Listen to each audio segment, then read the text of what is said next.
welcome to another episode of the playonultra podcast. This is episode 134. Yeah. Woo! Full can't be here, but we have Callie again. What's up, Callie? Hi. What's up? What's up? That's it. It's Not just much. Callie and me. Nobody else here. No, I'm here.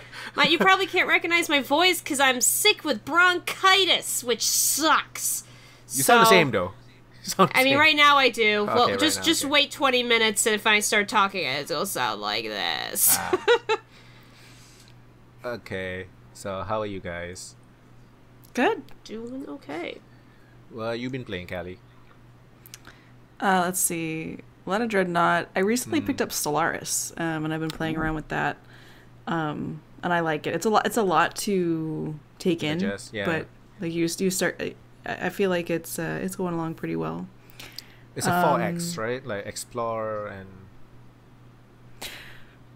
Yeah. I mean, I think the closest thing it's to would be like a real-time strategy type game. But like you're just in space and you have to do like space exploration and, you know, create little outposts and other places. So it's just like a super fancy space Civilization in space. RTS. It Yeah. sounds like a better No Man's Sky. It's a strategy game. Oh, it's a strategy game. Oh, okay. Yeah. You said Basically outposts in civilization. space, Yeah. so I was like, oh. Yeah.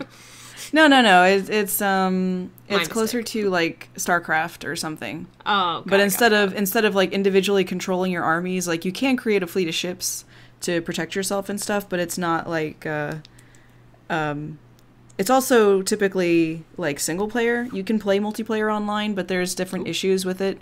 And when they release new patches, the older version, like your save file won't be valid anymore, so you have to like start all over again. Oh, And okay. depending on the That's a size of bad the map, fix.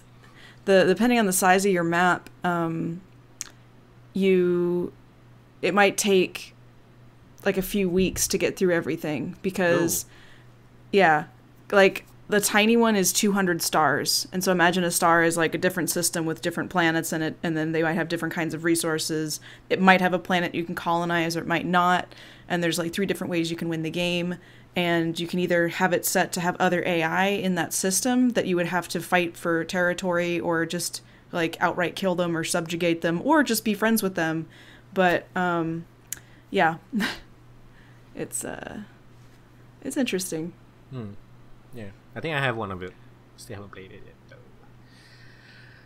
Oh, and Tex Murphy Mean Streets. It was a game that came out in 1989. And I've heard if of it you before. can look past the fact that it's incredibly dated graphics, you'll need to put on some music in the background because there's only one riff of music, and no. it doesn't play all the time. But I mean, when this game came out, it was on floppy disks, okay. But there's so much but there's so much content on this game. Like I've already put 10 hours into it, and I'm still not done. But it doesn't feel grindy. So it's dated, but like the story writing elements in it are really good. So like It's point and click, right?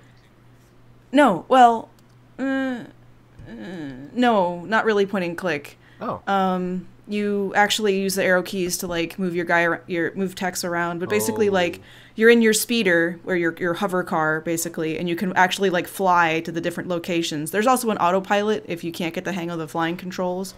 But basically, you're trying to uncover the secret of this guy's, like his daughter comes to you and says, I think he was murdered, because you're playing as a private investigator.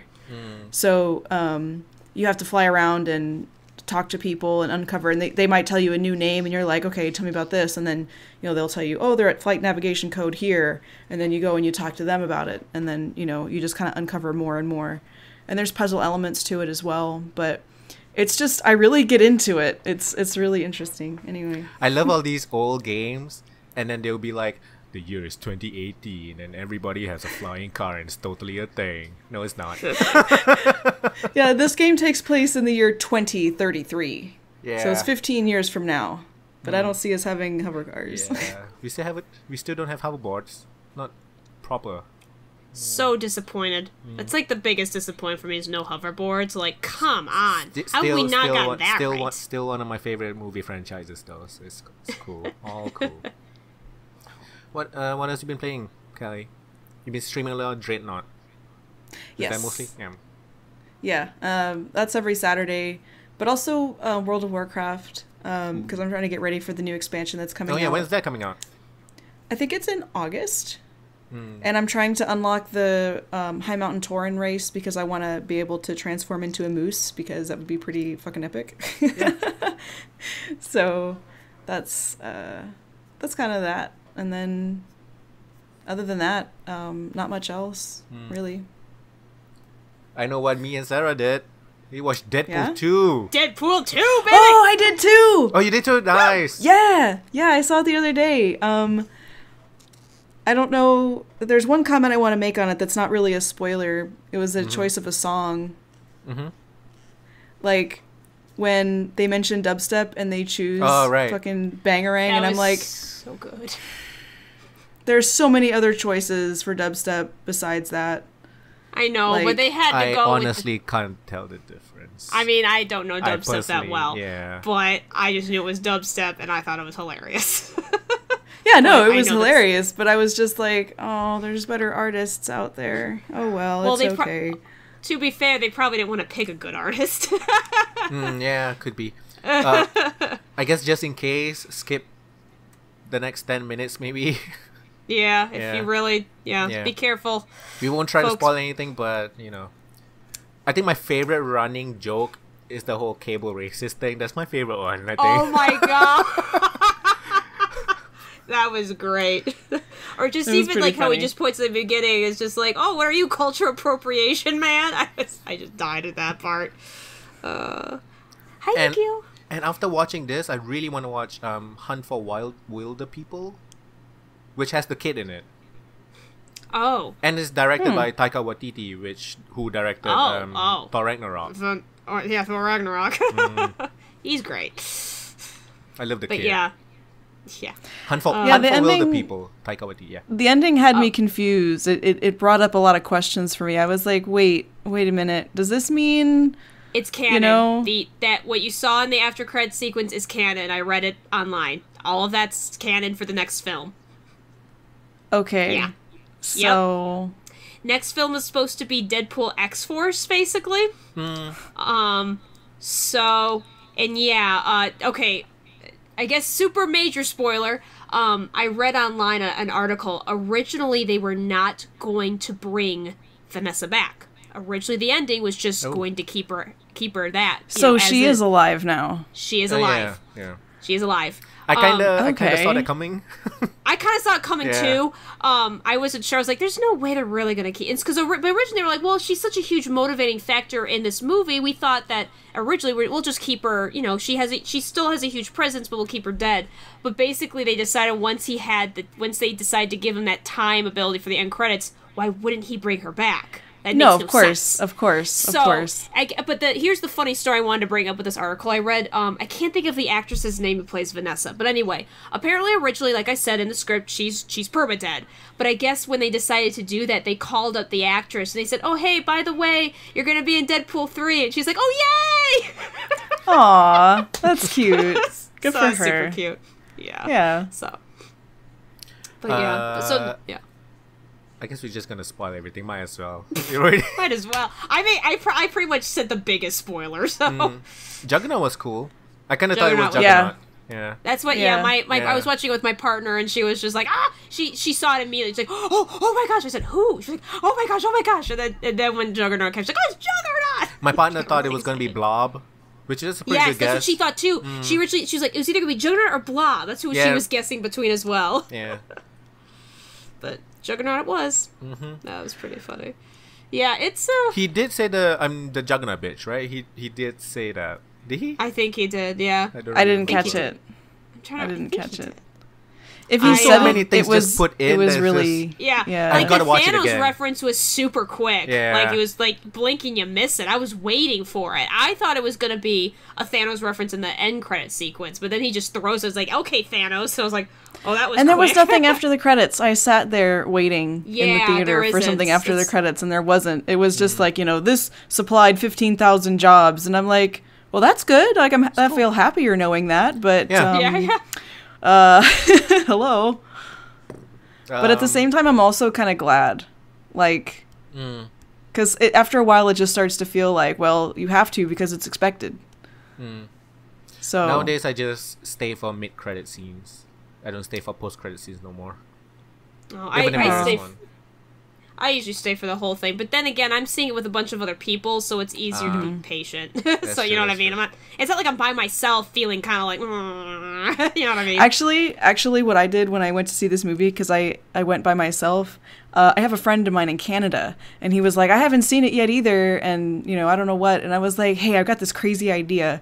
What if we found the same, like, time slot, and we went to the theater at the same time, so we're like not physically together, we're just watching it at the same time.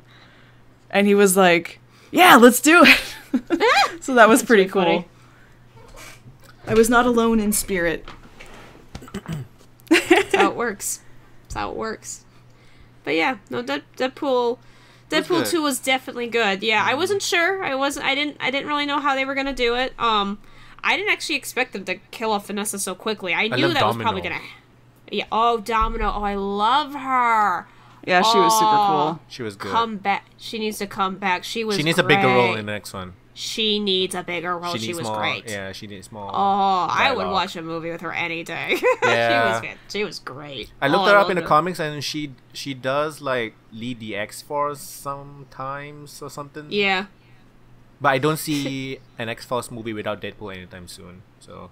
No, I mean, I think the next movie is going to be an X-Force movie. That's cool.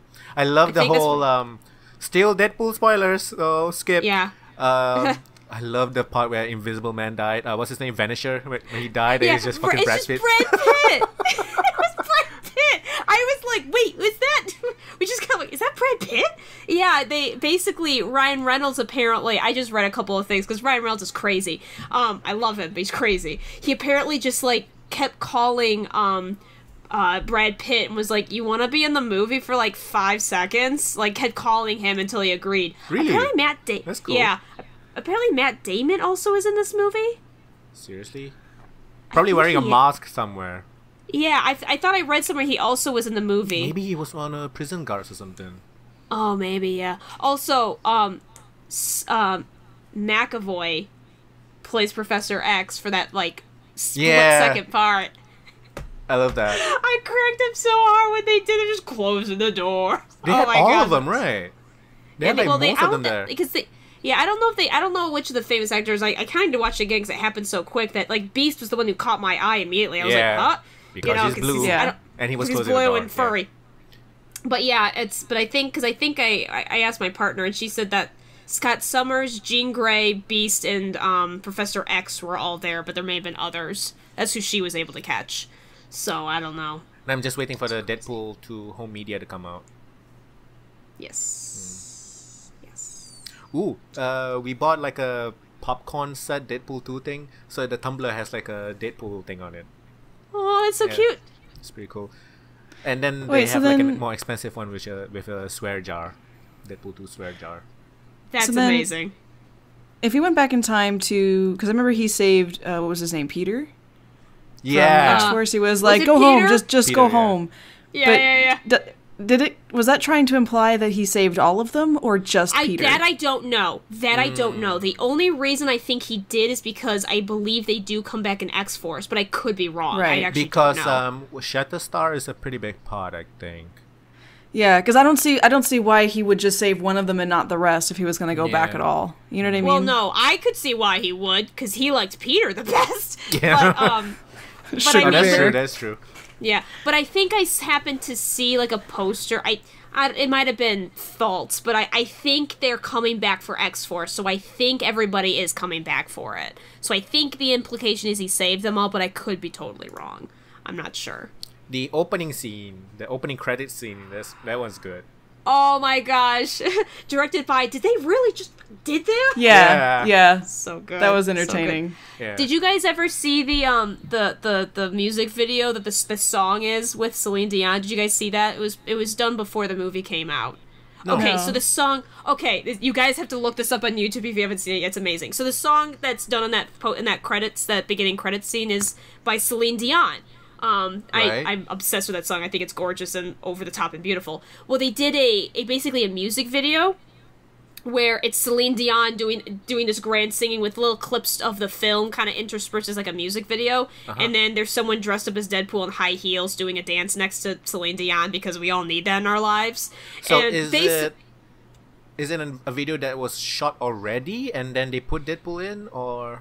No, it was basically made to promote Deadpool. Oh, so Celine Dion. Oh, okay, that's pretty cool. Yeah. And basically the end sequence is Deadpool being like, that was so amazing, but we have to do it again. You had it like an 11. This is Deadpool, not Titanic. You gotta phone it in at like a 5. And she's just like, this only goes to 11, so beat it, Spider-Man. Beat it, Spider-Man. It's so good. You gotta watch it if you haven't seen it yet. Y'all need to watch if you haven't seen it yet. It's just called Ashes, yeah. Music video for Deadpool. I have it up already. Once we're done, You gotta, I'm gonna watch so good. You won't regret it. Just because also the song and Celine Dion is amazing. No one can criticize Celine Dion. Yeah, she is a pretty good singer. Yes. So, that's pretty great. She's Canadian, just like Ryan Reynolds. French Oh my Canadian, gosh. Green Lantern. Oh yeah, you're talking about the credits, right? Yeah, oh, Yeah. it was so funny. Oh man, that was so good. That was good, but I really liked the one where he did the fake Deadpool. That was great too. Oh man, that was so good. So good. He's been bugging why can't I think of his name? Hugh Jackman. Hugh Jackman. I was gonna say Hugh Laurie. I was like, no, wrong Hugh. He's been bugging him apparently, like begging him to come. So we'll see. Because Fox owns everything, right?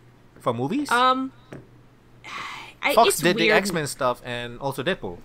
Yeah, but now Disney's buying 21st Century Fox, so Oh, so Disney's gonna own everything.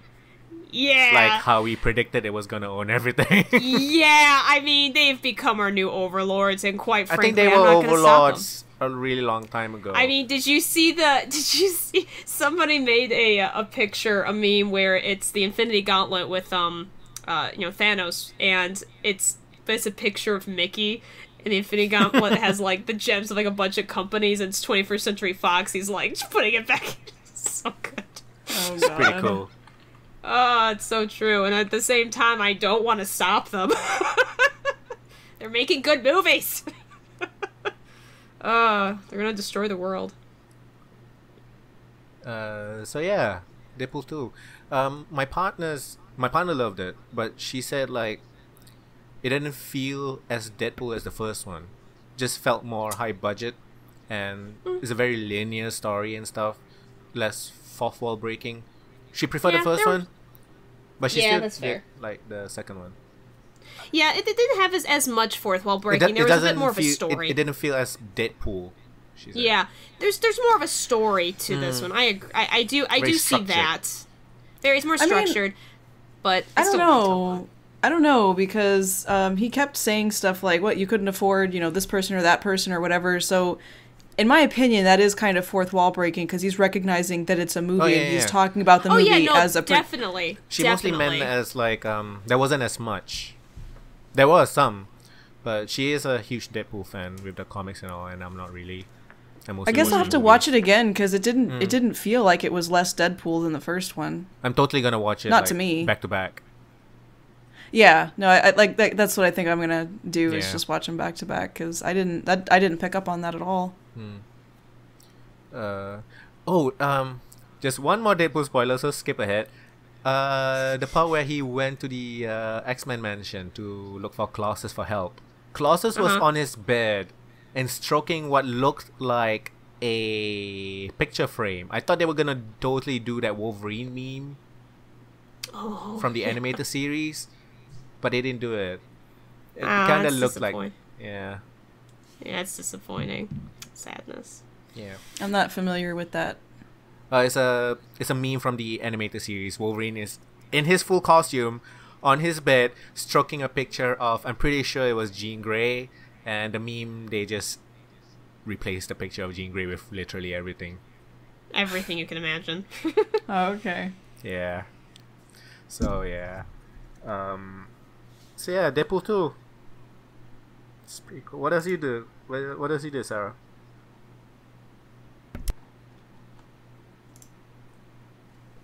Can't hear you, Sarah. Sorry, folks. I had muted my microphone so I could cough, and then I proceeded to not turn it on again. I unfortunately not much because I've been sick, so I had plans to do things. One game I will definitely be playing eventually soon is I did finish Life is Strange on the live stream a while ago. I'm going to be playing Before the Storm. I heard it's actually really good and very sad, which is like a prequel to Life is Strange, so I will be playing that soon. Otherwise, the only other thing I guess that's worthy mention, I've already played this game, but we, meaning my brother and I, have been replaying Mass Effect 1 for my partner, because she's never seen it before. And, so that's been, man, that game was janky. Oh, yeah. If you're playing it on PC, there's like a bunch of mods that you can, we had to do it on modernize Xbox, because it's easier to, showcase and stuff like that. So we're playing the old 360. That's true. Yeah, and so it's just so, like, my favorite is I completely forgot how, like, campy the voice acting is. I love it. It's so campy.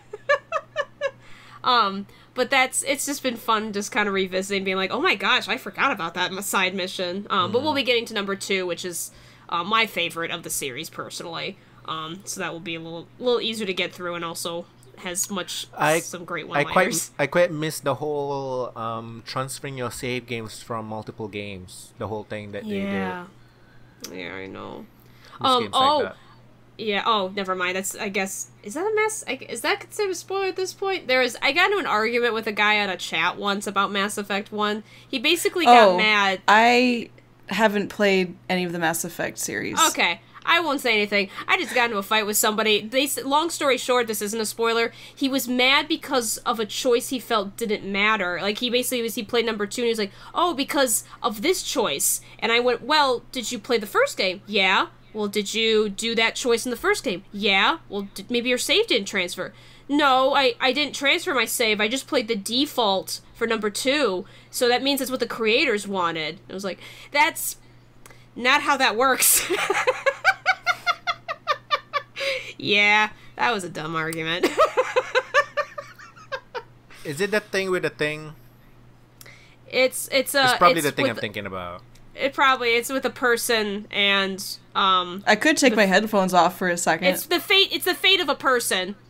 Of a person versus versus one or the other. A person. Right. Okay. Yeah. The default is a person's fate is bad.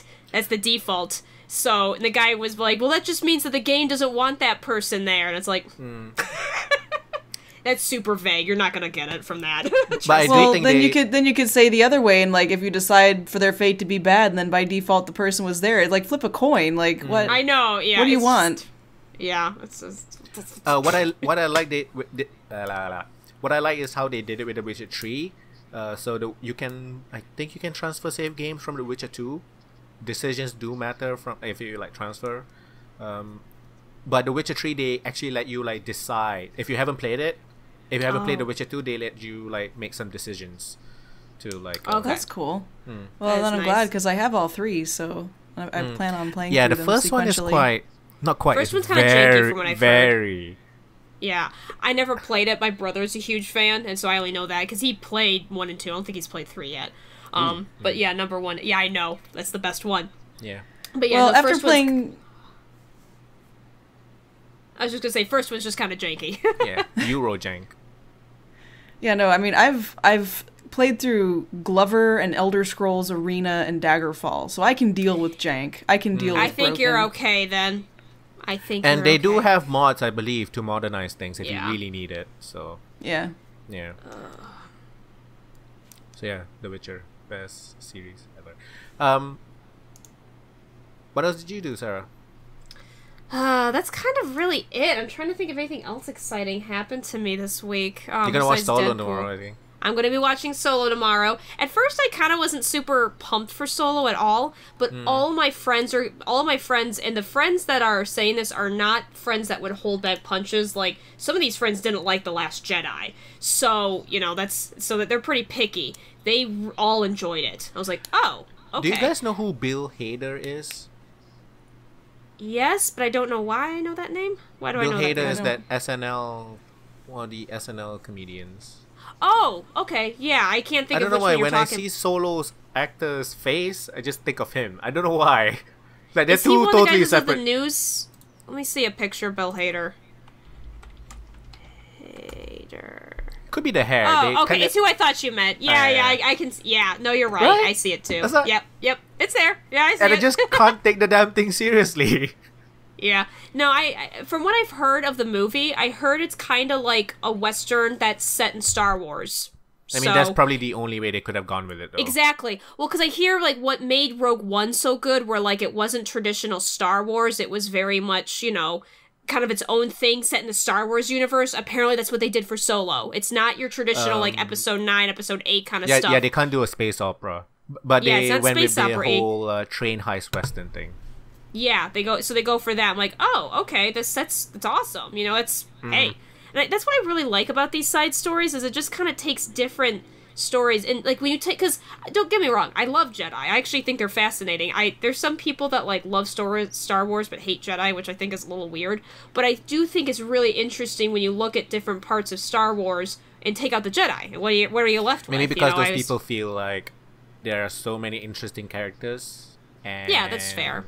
The movies just mostly focus on the Jedi and politics, I guess. But Yeah, I mean, that's fair enough. It's just, I think the thing is that, like, when you take Jedi away from Star Wars, to me, it's not super unique compared to other kinds of sci-fi otherwise. I still love Yeah. it. But Jedi is a kind lot of of what people really like it sets because of the apart. Force and Jedi and lightsabers. Yeah. Well, the but whole at the same point- time, yeah. The whole point was that it was like good versus evil. So Yeah. like Yeah. if you kind of have to have the protagonist antagonist, and it was the whole thing was founded on the struggle between the two Yeah. factions. I think it's cool Right. the movies do that, but then we also have like all the side stories. These side stories, I think it's great. Yeah, I think it's awesome. I love that we're exploring. I mean, Rogue One was like I'm sorry to overhype it, but it was a masterpiece by its own right. But it just don't with matter no more, right?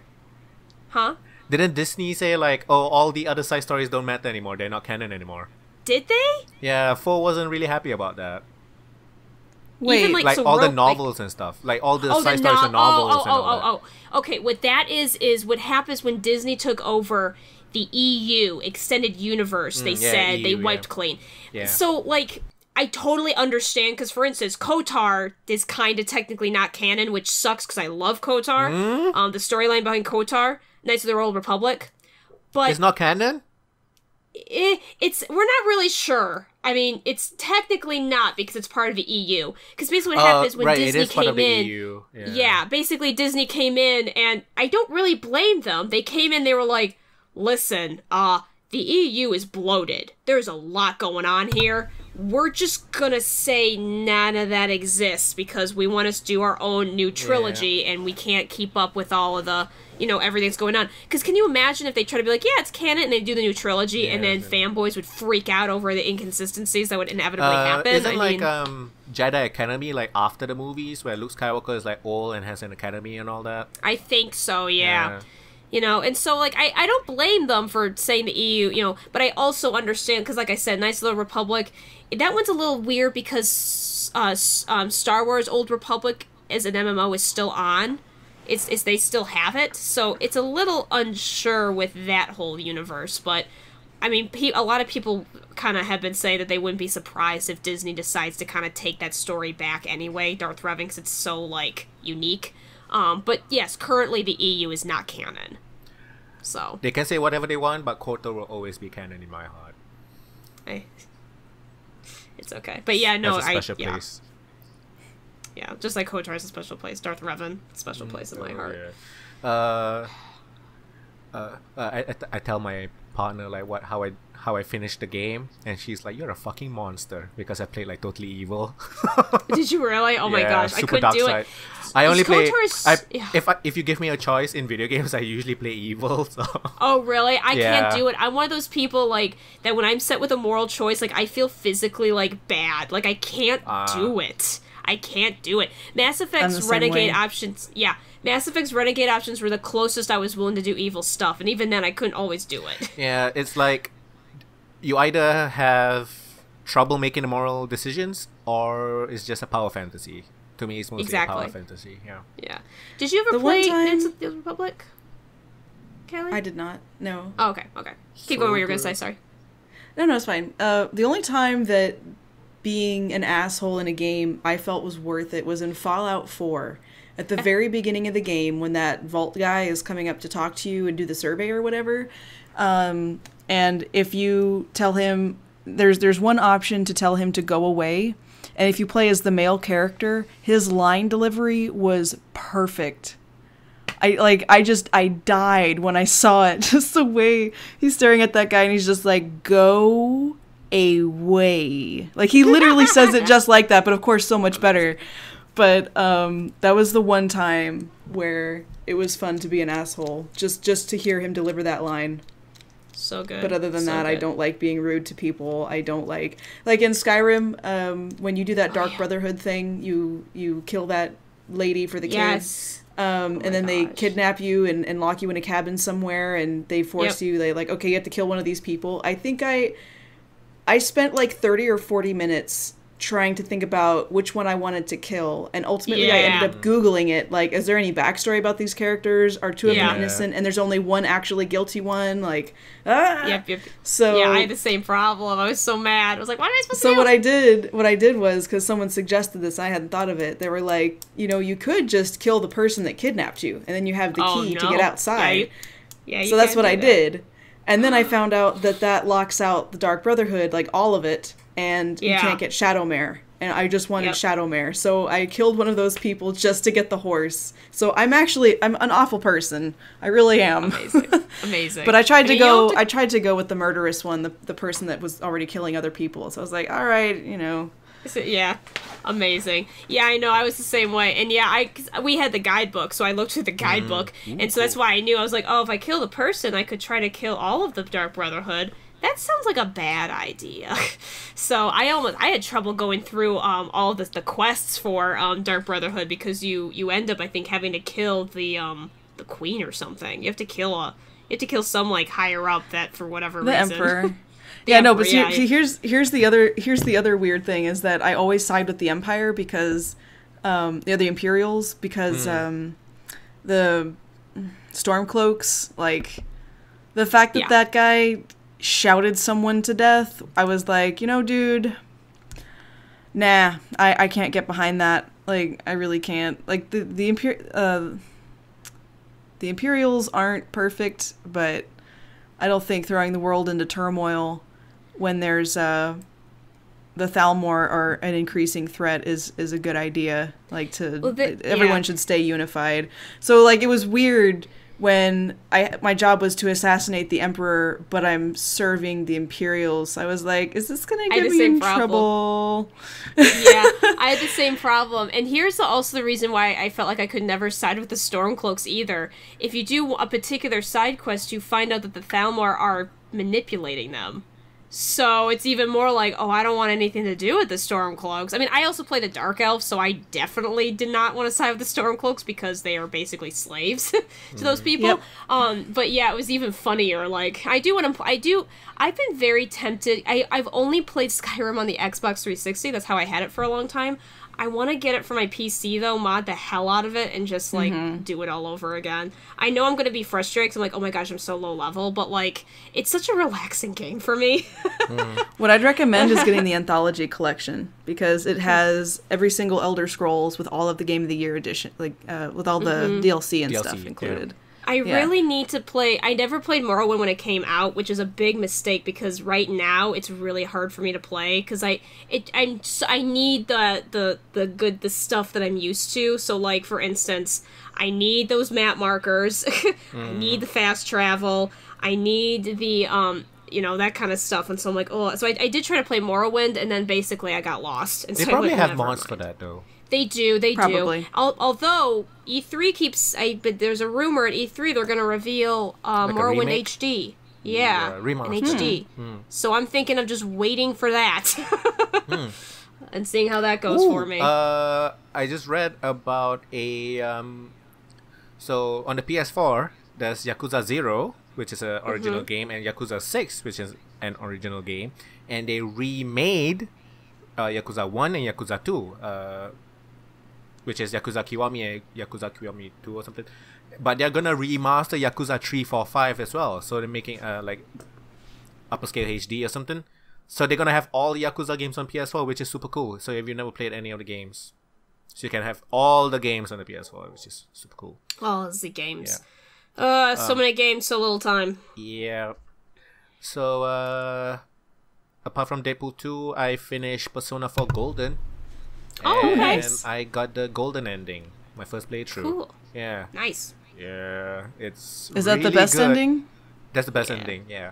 Yeah. Yay. And, Which girl did you pick? all of them. Oh, what? Yeah, no, you can choose to be romantic. You can choose to have a romantic relationship with a bunch of different girls, but the events on Valentine's Day you can only choose one. Yeah. Yeah. Okay. I chose Chie. Yeah, that's real. That's I real love life. her. Yeah. She's great. Yeah, She's so cute. She's I cute, would probably but pick. yeah, I would pick Chie. She has the most personality, and honestly, she reminds me of you for some reason. Of me? Yeah. I could see that. Her voice kind of sounds a bit like you as well. She's got a nasal tone. I get it. Yeah, she's adorable. I know. But I did choose to have romantic relationships with the others, and it made me feel so bad. Because on Valentine's Day, they were like, I can't even spend Valentine's with my boyfriend. I'm like, fuck, you're making me feel bad. Oh shit, I'm gonna play a second time and like just choose one now. Yeah, no, she is pretty. I remember because I didn't play it myself, my brother did. I remember when I saw him play it, I was like, oh, I'd probably pick Naoto. Except then I read that you basically have to force her to wear a dress in order to romance her, and I went, I'm not cool with that. Really? I didn't have that option. It's really? Because that's what I heard is like in order to truly like romance her, you have to like really say that she's a girl, and that made me very uncomfortable. That's weird. The Japanese are weird. The Japanese are weird. I mean, they're because Naoto is a very boyish girl. She's very boyish, and there's some debate whether she is actually a trans male based on the way it seems to be more of a presentation of she feels like she needs to be a boy because of what she wants to what she feels like she needs to be and stuff like that. But it is true that she feels more comfortable in male clothes regardless of that. She mostly wears like even the school uniform she wears is the male uniform. Yeah. And the whole point is actually the first part of the game when you first meet her, you think she's a boy and up until basically you do this stuff with her. And the thing that I had read, if you want to romance her, I do know if you romance her, you can tell her to wear like feminine clothes. I had read that like in order to romance her, you kind of have to tell her she's a woman and not really accept the fact that she prefers male kind of whatever. Which is see, that's really weird because growing up, like I've always felt that I'm a female. Mm-hmm. But even when I was a kid, I was like, maybe I was supposed to be a boy. Like I've always been attracted to boys and stuff. But I was always into like video games and Legos, and I didn't like girly, frilly things. I mean, that's kind of tapered out over the years. Yeah. But I don't really necessarily enjoy wearing dresses. Like on the occasion, sure. But when I was a kid, I hated wearing dresses. I didn't want anything with glitter or feathers, or I didn't want to wear makeup. I still don't really like wearing makeup. And sometimes I do feel more comfortable in guys' clothes. Like I'll go buy a pair of cargo pants because they've got all those pockets and stuff. I mean, unfortunately, like as I grew up and became shapely, like it became difficult to wear men's clothes because they're just not cut that way. Yeah. But like I didn't care. Like clothing is just fabric to me. So as far as like something being masculine or feminine, it's like okay. But like what you're describing in this game is kind of oddly alienating to me a little bit because it's like I still feel that I am a woman, and it doesn't matter like if I'm wearing men's clothes or women's clothes or whatever. And so this idea that like, oh, in order to go on a date and stuff, like you should wear a dress, someone has to play the female role, and I'm like, sorry, I'm just reading something and continue. Yeah, no, it's weird. Like that's what I mean is it's super weird in the game that they do that. You can romance Naoto? Fuck, I didn't know this.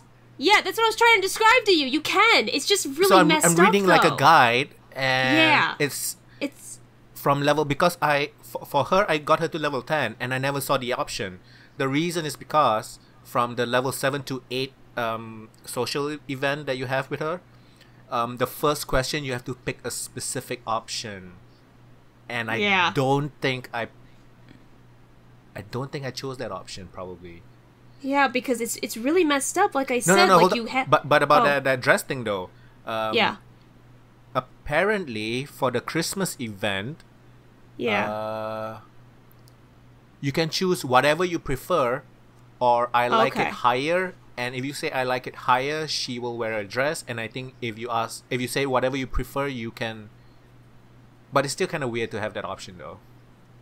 Yeah, that's what I mean. It's just, it's off. Because basically what we're speaking to, Callie, is just like, it's somebody who you're kind of telling them, like, you need to always act and be like a girl kind of Yeah. thing. To somebody who may not be comfortable with that. And that's what's just weird. Conform to See, gender norms. I think there's something to be said where if it's a two-way street, okay, and like there's the mutual respect, and if you're like, because if I was dating somebody and I usually dress pretty tomboy, jeans and t-shirt type thing, and if they were like, hey, would you ever consider wearing a dress for me, or if I took you out, like, would you consider that? And I'd be like a yeah, fancy place? probably.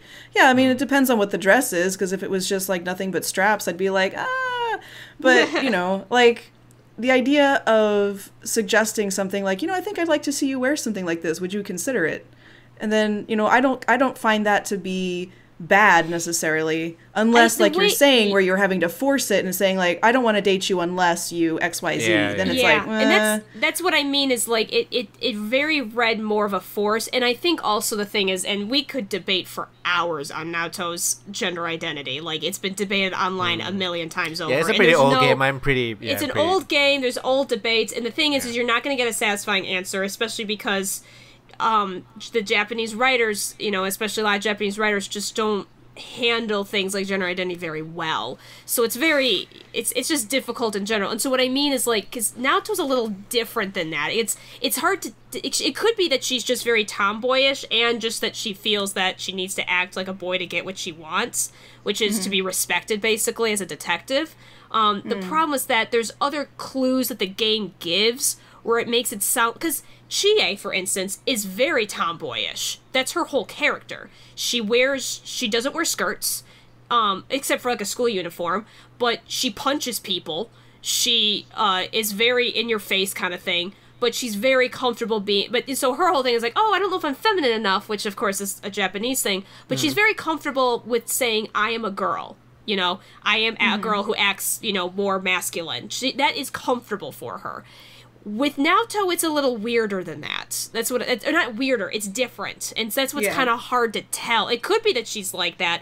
It also could be that maybe she doesn't necessarily actually want to be feminine. Yeah. And so that's where the whole thing with the game and the choices, it's kind of weird. The Japanese do put a lot of stock into conforming to gender norms, though, even for the men. Yeah. And that's why they have so much suicide. And that's why it's kind of like... But then here's the other thing. Like, it's interesting that it's an issue for people. Like, they have to know. And it's like, why? Because oftentimes, life isn't like that. You're never going to know exactly how someone feels as far as their gender or how they want to perform gender, et cetera, et cetera. So it's like this obsession with, like, we want to know what it is. And it's like, why? Why do you have to know that? Just let it be what it is. Take it or leave it. Yeah, that's kind of the weirdness of the fact, like I said, there's a lot of history Japanese writers really really pushing for all binary gender conformity. It's really like, what? That's how. So I don't know. The other problem is I feel like that would discourage the writers from doing something like that again, and those kinds of characters are the ones I find most interesting. But this is almost like a weird kind of backlash where they're like, okay, if we're confusing people and they really want this answer that we are not willing to give for whatever reason, maybe we just won't tread those waters again. You know what I mean? So it's like it's causing that negative ripple. Yeah, I guess I have seen too much, and I guess I have a bit of a personal stake with this because I am dating someone who is transgender. So for me, I have seen too much Japanese writing, because the problem is that the trope of Naoto is not new. I've seen it in a lot of anime, poorly done. I've seen it in other places. It's a trope.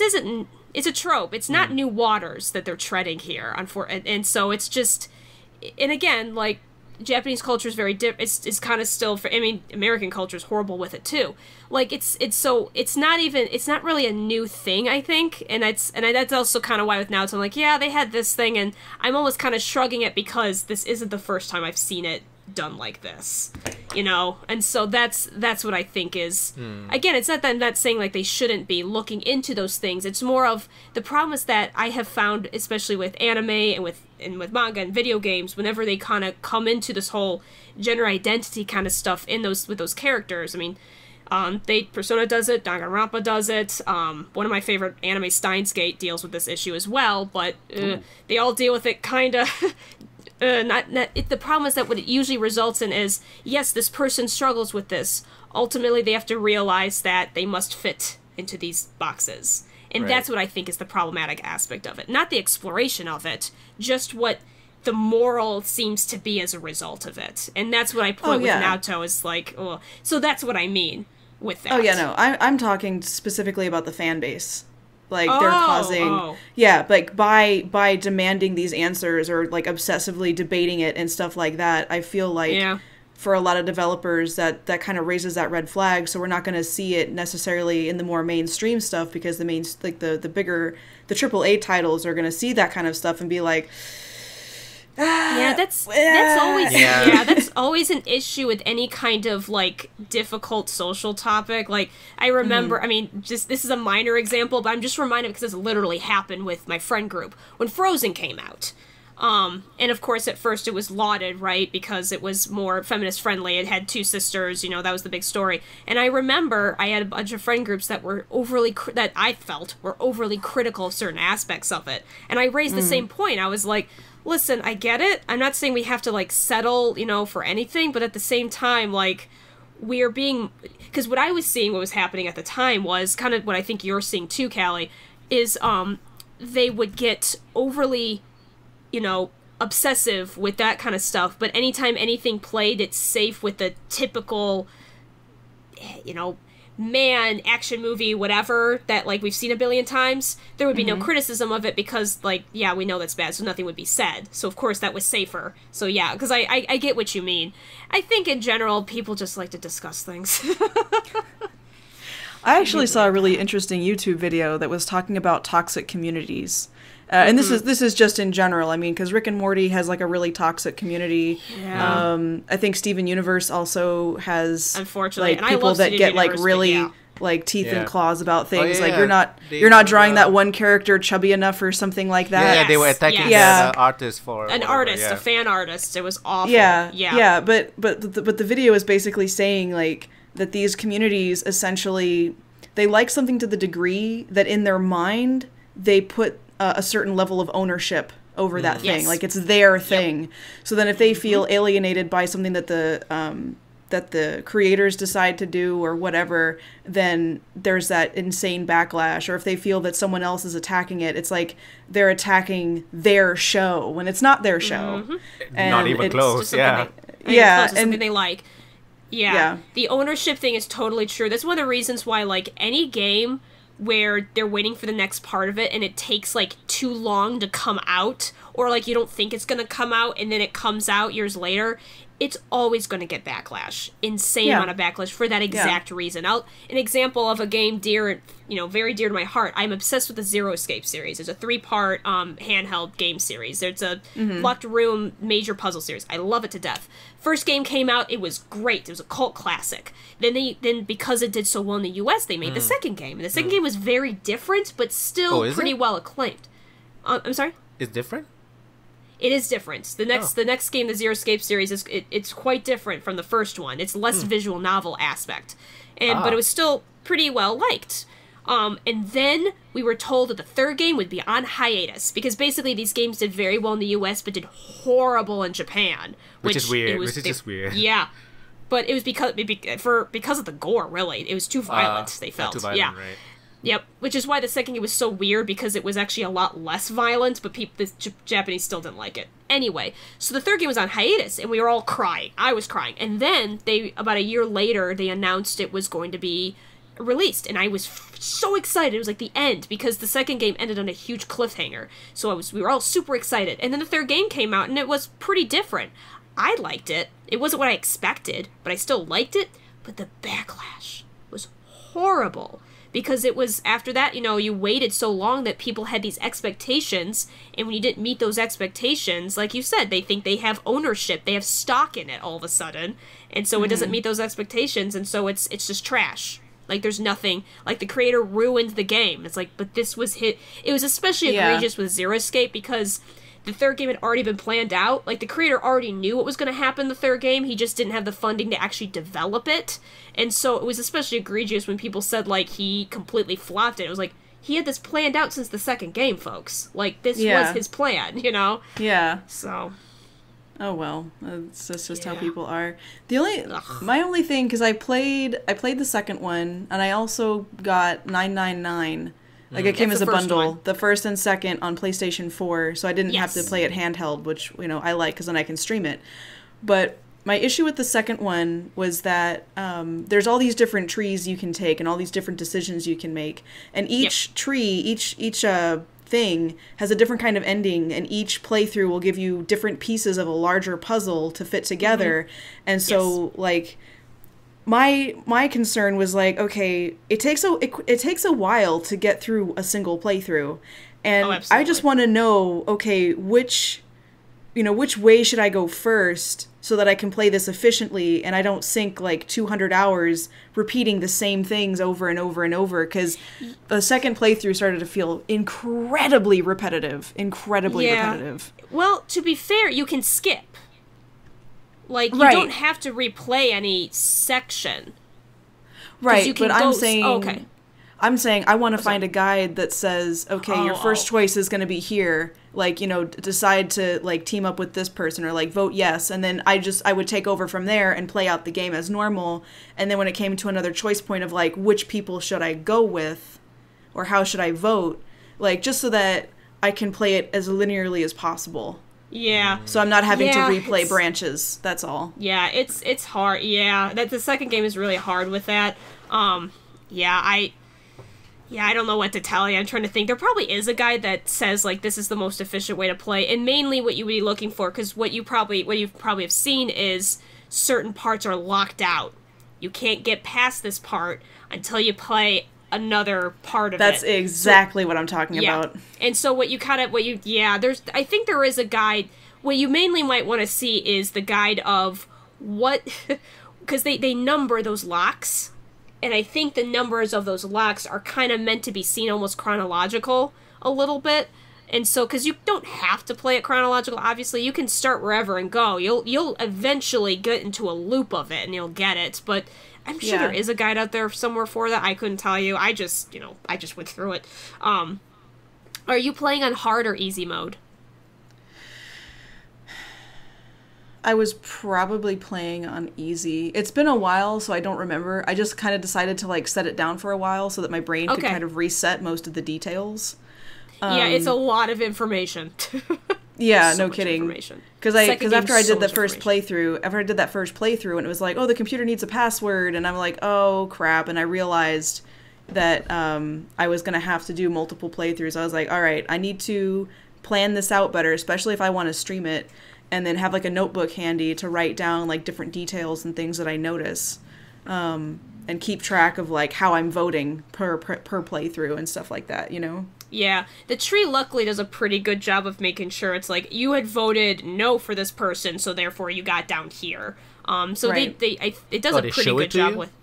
Yeah, there's a whole tree. Or something, yeah, there's a whole visual tree that's like, you made this choice here, so therefore you got here as a result of that, and then here and then here. Then now you're locked out here until, and I think the tree tells you what question you need to answer. I think if you go to the tree at the lock, I think it tells you like, you don't know how to get past this point. What are we gonna do? And also one thing, you're on the PS4. There is a notepad system in the game, but I don't know if it works for PS4. Yeah, no, because I bought it on the PlayStation Vita. I bought it for the Vita, and then I wanted to get 999, and when I was in the game store, they were like, oh, we do have a bundled version of this on PlayStation 4, and that's just easier for me to stream rather than getting it on the 3DS, and then I can't stream it. Exactly. So, well, I mean, I could, but it's way too freaking expensive. Well, also, the PS4 bundle has voice acting for 999. Original 999 did not have voice acting. Ooh, I'm excited! Okay. Mm-hmm. Yeah, original 999 did not have voice acting.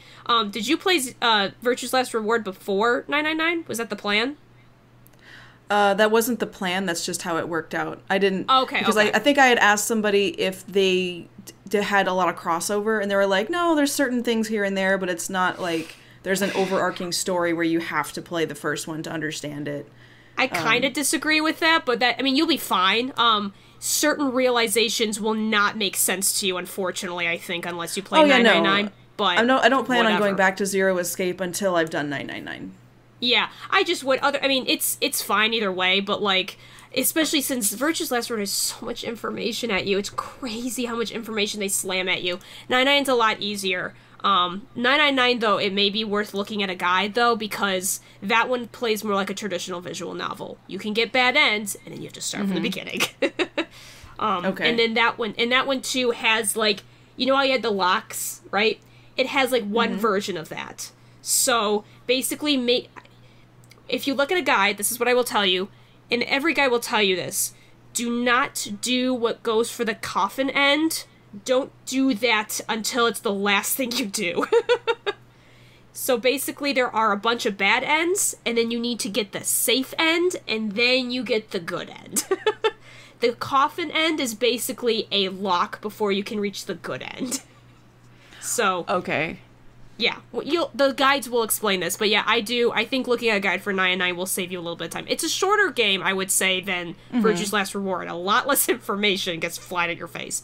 And make use of that skip button, but be careful because you will be replaying sections, but then new information comes up. But that's where the skip button it'll automatically stop when there's new information. So it's fun. Okay.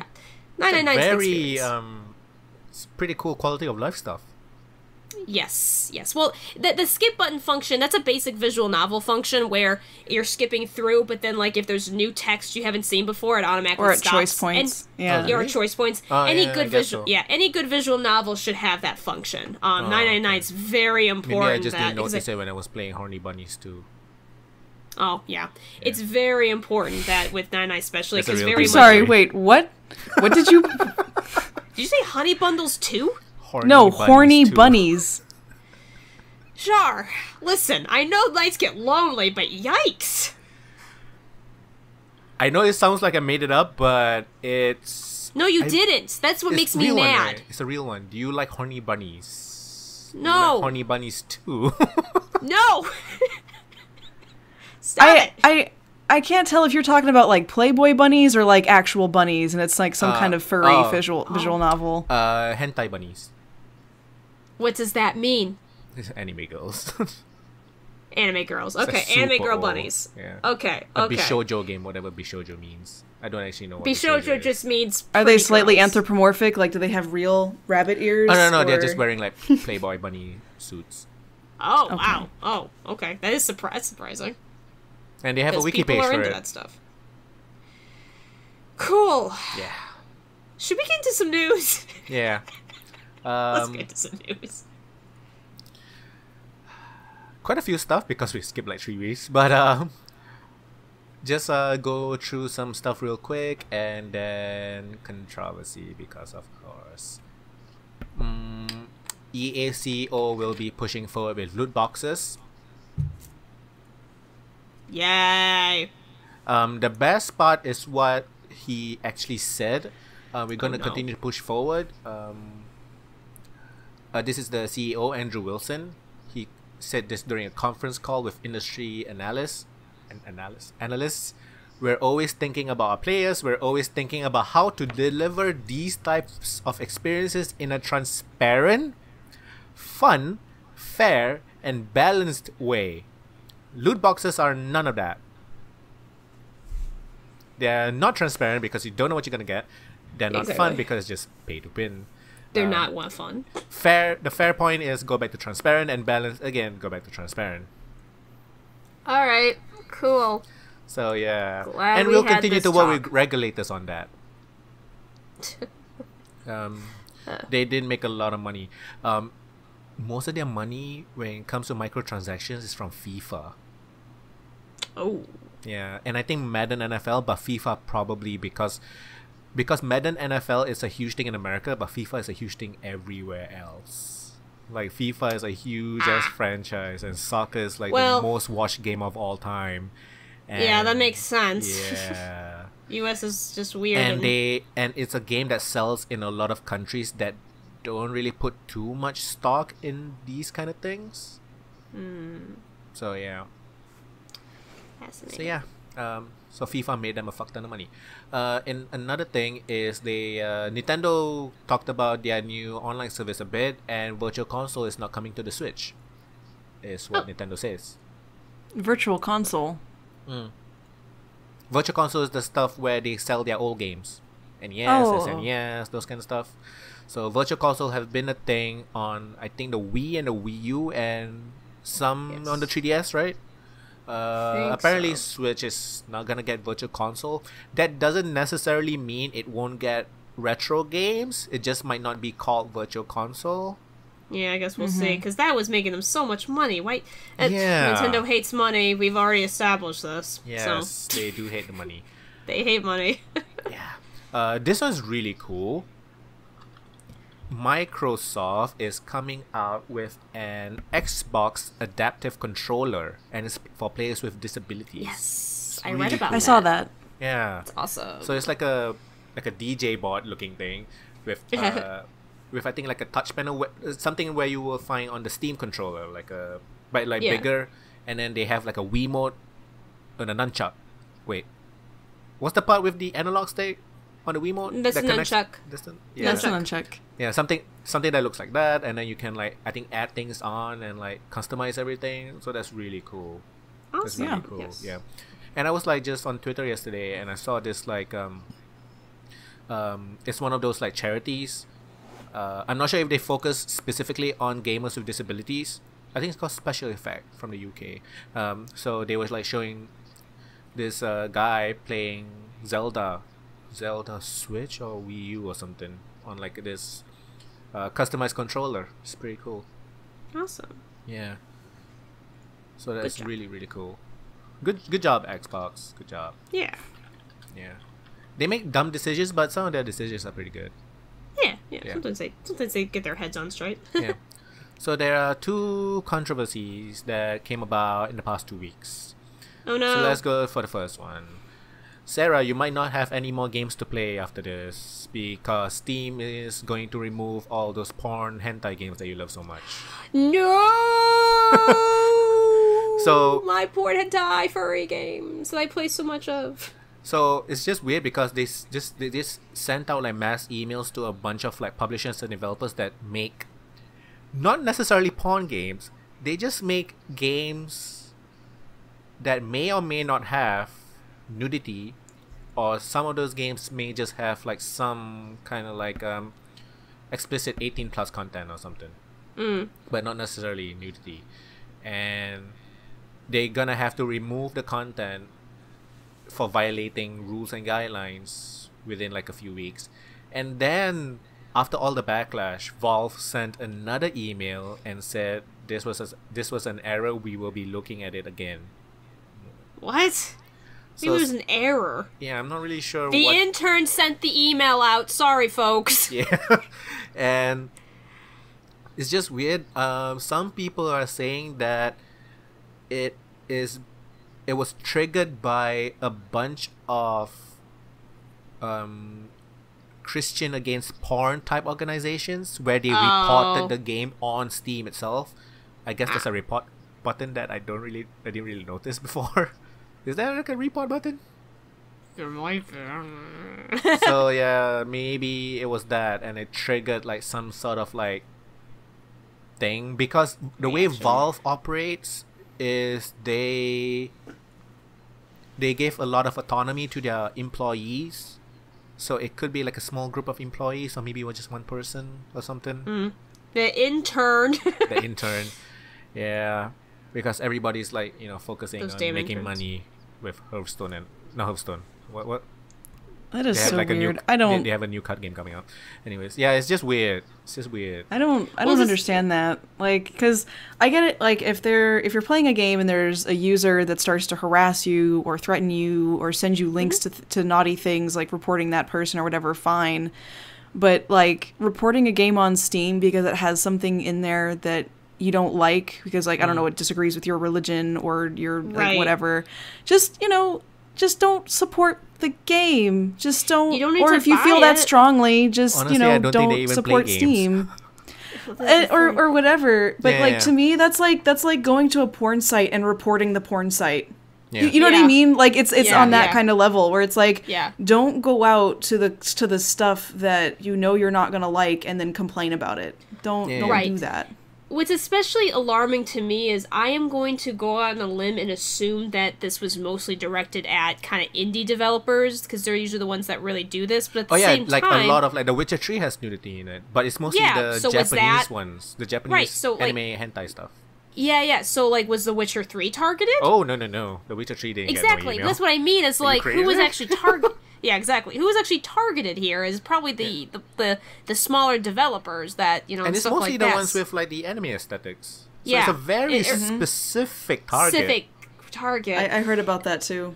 So like, there's part of me that wonders. Because I do know that there's a lot of hate for like visual novel stuff on Steam by certain people. They just think it doesn't belong on Steam, which is one of those like, just don't. GOG has now started to accept visual novels. Yes, I did hear about that. Which is a good thing because it is their direct reaction to what Steam is trying to do.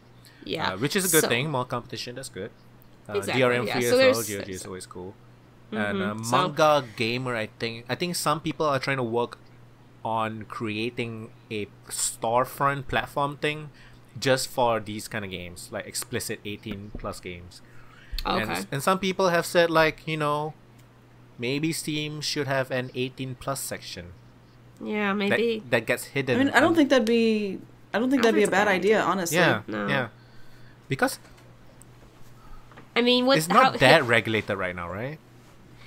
Basically you just have to put in your birthday, which okay, you just do that in order to get the 18+ absolves section. them of the responsibility, I guess. Yeah, exactly. The kid lies, the kid lies, they lies. I'm sure they'll find some way to still blame if they really wanted to. But yeah, a kid lies about his birthday, what are you going to do? Yeah.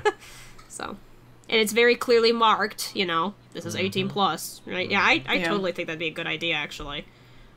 Also, if only so I don't have to freaking put my birthday in whenever I just want to see a preview of the game. Oh my god. Especially if I'm logged in on my account and like I have that information there. It's like, if it's coming from my account, why are you going to continuously ask me for my birthday? It's like, what, suddenly I'm going to have been born in like 2006 overnight? Right. Like, and exactly. This is why everybody that uses Steam should use Enhanced Steam. I haven't heard of that. Okay, so Enhanced Steam is I'm not sure if it's on Firefox, but it's on Chrome. It's a Chrome extension that just makes Steam way better. Like, it's so much better. You can have the auto birthday thing, so you don't have to, you'll just see the screen for a while, but then it just straight away skips to the game. You don't even have to put your birthday in. They also have a bunch of filters to filter games properly. Like, Steam recently updated their wishlist to have a bunch of filters. Those filters were there with Enhanced Steam for a long time now. Oh, okay, got it. Yeah, and then they just added that into the actual Steam thing. So, amazing. Yeah. Enhanced Steam just makes it way better to navigate as a store, honestly. I can't see not using it, to be honest. Yeah. And there's a lot of features that you don't realize is from Enhanced Steam because you just use it and you just don't realize, and then you use another PC which doesn't have it and you're like, wait, where's this feature? They have another feature where it shows like historical pricing, which is cool. So like if it's on sale and it will say this is currently the lowest price it's ever been. That kind That's of thing. cool. That's really cool. Because it That's connects helpful. to the isthereanydeals.com, which is a historical pricing site. Yeah, which is pretty very useful. So yeah. Another thing. So that was what? Porn. There's one controversy. Porn on Yay, Steam. porn controversy. I totally forgot there's another one. So let me get. That was a smaller one, but do you guys know Greenmangaming? Steam.com. Yes. I've heard of it, but I don't think I know it. They're a third-party seller. They sell Steam keys. They're legit. They're not like Okay. G2A or whatever, but they sell like legit Steam keys. And they recently updated their back end. Not back end. They recently updated their store to show a metric.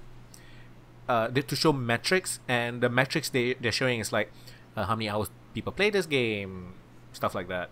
The one metric that got people like riled up and kind of like the two-sided debate is cost per hour.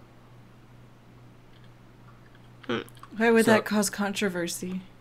Because people say that metric alone, so let's say it's a $30 game and it is 5 hours long, so that means the cost per hour is $6 an hour.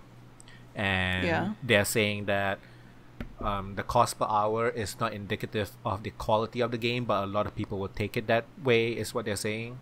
Oh. So one side is saying that metric is totally useless. Another side is saying there's a bunch of different sides, but one is saying like this metric is totally useless. Another side is saying it's like I don't have that much money, so I wanna spend my money on stuff that can like entertain Last me me for a while. longer. Yeah. I personally think the metric shouldn't be used on its own. Exactly, that's what I was about to say. Yeah, because if you're using it as one thing, like if it's all on one screen, where it's like you have that metric as well as a few different other ones, and it's like, okay, fine, and you can see some reviews, Super and if it's useful mostly positive, then it's like, okay, this game is $6 an hour, but it's overwhelmingly positive. Or it's $6 an hour and it's overwhelmingly negative. It's like, well, maybe I won't get that. I'll wait for it to go on sale or whatever. But just outright saying like, oh, it's useless. Like any metric on its own is going to be not as useful as everything. Yep. Yeah. Whatever. People gonna fight. Yep, I know. It's so true. Yeah. And you will have cases like, Kelly, you have a PS4. Have you heard of the game The Order 1866? Yeah. I've heard of it, but I don't really know anything about it. It's a third-person cover shooter game, I believe. It was a oh god damn, you have a t-shirt? I got it for free. I thought you bought like the limited edition, deluxe edition shit. It. Literally, it was when the PS4 came out, I was at a convention and they were showing it off. And so I got to play and they gave you a free t-shirt, and the only small shirts they had were these shirts. And I figured, well, nobody knows what the symbol is, and I can get my hair to cover the back, so no one's gonna know. So it's I think it's like a steampunk era kind of style, which I like. Steampunk era, yeah. Yeah. I'm not sure if you fight like supernatural creatures or whatever, but you fight like wolves okay. or like wolves. So it's cover shooter, werewolves. steampunk, werewolls, and it's a 5-hour game at best, 5 hours, because it's like a very linear story, basically, like very linear corridors and stuff. Yeah. And it came out full price, $60, and everybody was like, $60 for 5 hours, nah. And then now Greenmangaming did this, and then everybody is just like, but cost per hour is shit. So that was infamous. Yeah, I'm surprised there's that much controversy over, because I feel like everyone's been worrying about that, but yeah. Oh well. So yeah, I didn't know Sarah had a t-shirt. Favorite game ever. I do. Yeah. And I wear it sometimes, and people are like, is that from No, it's from like Mass Effect or something. They think it's from Dragon Tales usually. The anime? I have no idea. Is that anime? The old TV show. Oh, okay. I have no idea. Oh no, why. the anime is like, Fairy Tales. That's what I'm thinking. Yeah. No, Dragon Tales. I'm like, no, but I've seen close some enough. Dragon Tales. I wouldn't think that that's from that show. That's what people keep mistaking it for. I'm like, I don't know, no, but okay, yeah. But I wear that shirt sometimes. It's a nice shirt. I'm that kind of person to be like, yeah, good eye, you're right, and then just like go on about my day. Yeah, exactly. It's just a cool symbol, honestly. But yeah, did you have any other stuff, Shar? One more thing, which is I guess the big one. Gamers hate females. So Battlefield 5 was announced. Oh yeah. Yeah. What? I didn't hear this. Yeah, it's World War II, and in multiplayer you can customize your character, including your gender. You can play a female, and people with penises are not really into that. Honestly, I'm happy because I remember like playing different kinds of Battlefield games or Call of Duty, and it's like you couldn't be a female, and it was like, well, I just gotta be a dude, okay. And like it wasn't. I didn't necessarily feel offended by it. Like it was kind of a bummer, but I also know from the side of from game development, like creating the female figure and having it move properly and like rigging it is completely different from from a male figure, and it's easier and cheaper to just have a dude. That's just what it is. Because it's so default. I feel that Everybody knows how to do it. Yeah, because they've done it for so long. Yeah. Yeah. But and at this, so it's just... At this point, it's cost effective though for them to make those female models because I mean the thing they are that's just so dumb AAA. They have the money and the time. They have the money for it, and also at this point, it's one of the reasons I can't get into the Persona series because I can't understand why we can't have like you can't choose your gender in those games. Like at this point, it's already almost voiceless. It's so annoying. It's super dumb. I really hate the main characters from the Persona games. Yeah, I just find them really tropey, very generic. There's no voice. There's no character. There's no nothing. Yeah, so why can't we just have a choice? Because it's meant to be. Yeah, give me an annoying female instead of playing an annoying male. It's fine. Same thing. Exactly. Yeah. Anyway, we talked about this before, and I ranted to death. But like, it's just especially dumb that people get mad because adding customization only increases people, choices. There's nothing wrong with it. Which is what a game is supposed to do. Yeah. It's all the game is supposed to do. But I'm guessing people are mad because it's not historical or something. Yes, it's not historically accurate, even though there are actually records of women fighting in the wars. Yeah, and also, like, even if it's not, who cares? Like, I do know what this is about, because there was a meme a friend of mine shared the other day. I was like, what's this referring to? And they made this joke of, like, basically, gamer boys not reacting to the idea of, like, they have guns in the game that weren't even available back then, or the way people were able to fix their guns makes no sense. Like, all this kinds of stupid stuff, but the minute that you add women, it's like, oh! Yeah, let's,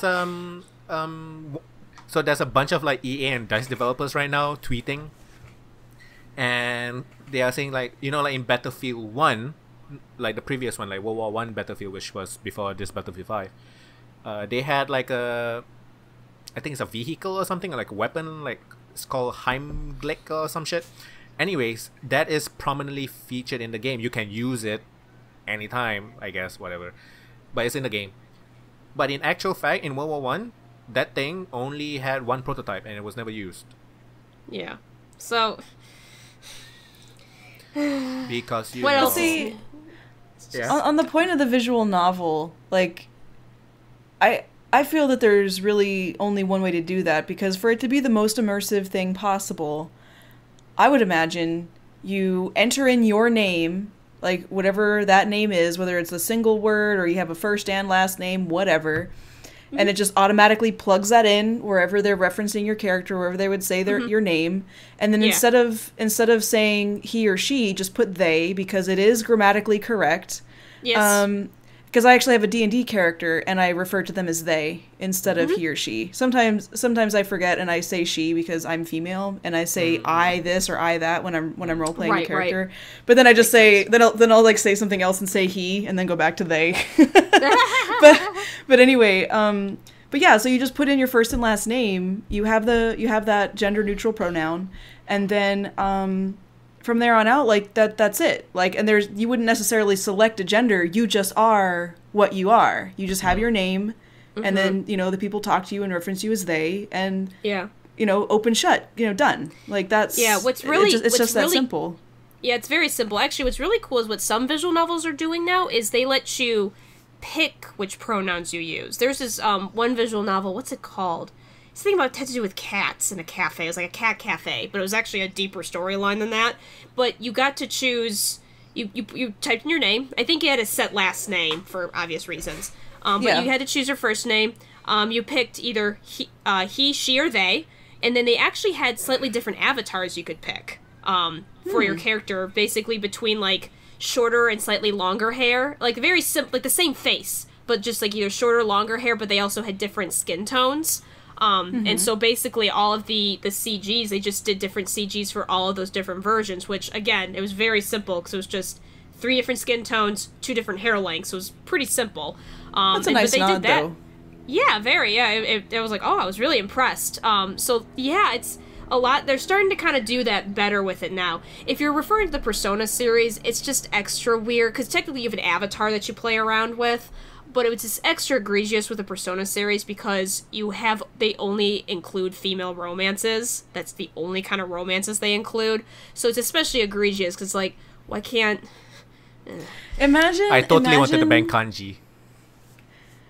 Imagine if you had something similar to Bitmoji available, and it was like a resource that was used by visual novels, so like a third-party kind of thing that was just working with a bunch of different visual novels. And so that panel where your face would go, like you would create like some kind of avatar that you would have on this third thing, and then it would just like you would upload it to the visual novel, and it would just paste in that picture. You know what I mean? Yeah, so it's like you can absolutely. have it completely customized, but it wouldn't be a burden on the game itself.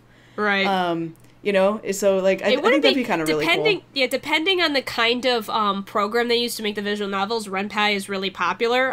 It would not be hard to do something like that. It'd be really easy actually for someone to make something. Because it's just a variable. So as soon as you tell it like, okay, you're gonna pull this information from this folder on the computer, and it's just gonna be like, you know, myface.jpg or whatever. Right. And you know, just put just bam, put there it is. Yep, ta-da. There it is. Found it. Yeah. You could have green skin, blue skin, whatever you want. We got you. You want some horns, you want rabbit ears, it's all you. You do you, boo. You can finally have rabbit ears, Char. I know it's what you've always wanted. Yep. It's my dream as a kid. Your dream. Yep. I want cat ears personally and a big fluffy tail. I do kind of want cat ears more actually too. I'm a cat person. Yeah. So a bunch of the tweets from the developers are really funny. So one of them is like saying, if gamers wanted to be super historically accurate, they should release the Battlefield 5 game in America late by like a couple of years. Oh, no! Since they joined World War II late, so... So good. Yeah, that was pretty funny. That's a good one. But yeah, a bunch of, I'm assuming, male gamers, and they're not. Thankfully, thankfully there's not that many of them. They're just really loud. It's not the majority anymore. Most gamers are like that concept. Like you and me. Sarah. Yeah. You're not into first-person shooters, right? No, I'm terrible at them. With the inclusion of being able to play as a female in Battlefield 5, will that actually impact your purchasing decision? I mean, it's not my style of playing a game, so that would not, because it's not a game. Yeah, I don't think they're doing it to get more people in. I think they just want to give options to the players that's already playing the game. So I mean, fair enough. Yeah. No, absolutely. Yeah. And I mean, also, like, who cares if they're also doing it to try to get more player base? Don't you want more people to buy your games? Like, I always hate that argument. And it's a multiplayer game. More players, the better. Servers are full. I just always, like, whenever people make that, they're just pandering, for this group. SJWs. Yeah, I'm like, well, they want people to buy their games. Don't you want them for people to buy their games? That's just how that works. It blows my mind when people use that argument. It makes no sense. I'm like, yes, they want people to buy their games. They don't understand, and they're seeing that this is a base of people that will buy their games. So yes, but yeah, no, I think they're just saying, they're like, oh, well, why don't we include this option? Because spoiler alert, there's lots of gamer guys that think it'd be great to play as a girl in one of those games. They like it because it's different. I always play as females when I get the chance. Like, always. Lots of guys do. Yeah. Whenever my brother plays Pokemon, he always plays as the female. I don't know why. He just always does. It's just his thing. Options is good. It's video games. There's nothing wrong with options. That's what's so dumb about this. There's nothing wrong with options. Because it's super accurate to jump out of a plane, use a bazooka to shoot another plane, and then get back into your plane. That's super accurate. Super realistic, guys. Mind blown. Fucking hell. God damn it. And why is it always, if it's a woman or a colored person, it's like pandering? I know, right? It's always pandering to them. It's like... It just makes no sense to me. Maybe they're not doing it because they want diversity. Maybe they just want to have more options. Or maybe they just think it's cool. They just think, I mean, again, like, I think they will see that just having... I mean, Look at Fire Emblem. I think that's a great example. The old Fire Emblem games, you know, you had your set characters. In the newer ones, they were like, let's add a little character customization. And oh my gosh, it exploded. It's really simple, guys. When you add customization, it just, people like that more. Mass Effect. Super simple. Like, you can choose between being female Shepard or bro Shep. I think that's usually my favorite part of the game is the first, like, 3 or 5 hours I spend customizing my character. Right? Absolutely. So great. Oh, boy. So yeah, that's it. It's quite a lot of news because we missed 3 weeks, but that's it. Mm-hmm. Oh, I guess one more, just real quick. Total Biscuit passed away. Oh yeah. Your mic's muted. Thank you. Yeah. I had no idea. I had no idea that he had cancer. Stage 4. Gosh. He was like 34, I believe. 33, I think. 33, 34, yeah. He's pretty young. Yeah. 33. Yeah. So, wife and kid. Yeah. Yeah. I was just on Reddit and I saw like Total Biscuit birthday and like today, and I'm like, wait. It was just a shock because I never really followed him. So yeah, I didn't. Yeah, I knew he had cancer, either. but I never really followed him. Like, so I didn't know like what kind of progress he had. I found out about it from Twitter. Someone had tweeted saying like, Total Biscuit, like no one should have to suffer like he did, and I'm like, or they said TB, and I was like, isn't that a guy like that's popular and stuff? Hold on a minute, and then I had to look it up, and I was like, oh no. Yeah, I was told by somebody who was on Twitter, I think, and found out. Yeah. So yeah, good place to wrap up. Wow, I think just so. ended it with on that downer of a note. Yeah. Here, I'll end on a happier note. A random news thing. The GameStop CEO quit after 3 months on the job, so, I feel better about my life decisions. Let's end on that. Okay. Where can we find you, Callie? At least he didn't lose his life. Yes, where can we find you, Callie? Well, I'm on Twitch and Twitter and Instagram, although I'm not as frequent there, but you can just find me as CaliXenon, Cali like the state and Xenon like the element. And I'm playing Dreadnought and World of Warcraft and crazy old puzzle type games. Nice. Cool. I'm Sarahscopic, SARAHSCOPIC. I'm on YouTube. I'm trying to get on Twitch. I'm on Facebook. I'm on Twitter. I've been pretty much on a hiatus just because things with life have been crazy, but there's light at the end of the tunnel, so I suspect that things will be coming around soon, especially when I'm done with this stupid bronchitis. So say hi to me, though. I will definitely say hi back. And my everything is Pupunoob, PUPUNOB. I currently uploaded a review of Far Lone Sails, which is a new indie game. It's a platforming adventure game, I guess. It's a pretty cool game. Check out my review, and I'll probably talk about it the next time we record this podcast. So yes, this has been episode 134 of the playonultra podcast. We will see you when we see you. Thank you, and bye-bye. Boy. Bye.